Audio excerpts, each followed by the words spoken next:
परभणीत वंचित बहुजन आघाडीकडून राज्याचे उपमुख्यमंत्री अजित पवार यांच्या फोटोला जोडे मारून केला निषेध।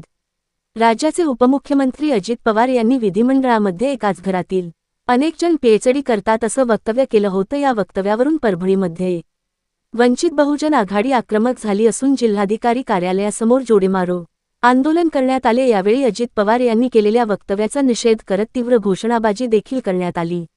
अजित पवार हे जाणीवपूर्वक असं वक्तव्य करून बहुजन विद्यार्थ्यांचं मनोबल खच्चीकरण करत असल्याचा आरोप करण्यात आला आहे आणि त्यामुळे येणाऱ्या काळात आता त्यांच्या या वक्तव्यामुळे काय पडसाद पडतात हे पाहणे महत्त्वाचं आहे।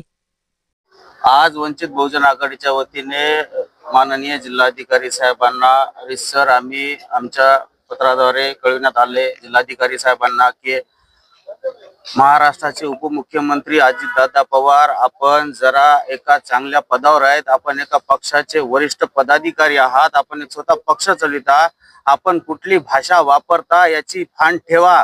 वंचित बहुजन आघाडी आपल्याला कधीही अशा स्टाईल मध्ये उत्तर देईल। तुम्ही समाजाच्या विरुद्ध बोलणं बंद करा।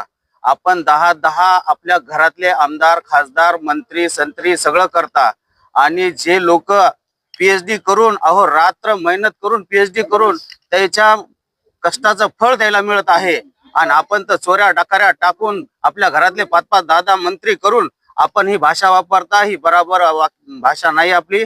आपण आपल्या पदाचा गैरवापर करून भाषा वापरणं बंद करा, अन्यथा वंचित बहुजन आघाडी आपल्या स्टाईल मध्ये आपल्याला उत्तर देईल।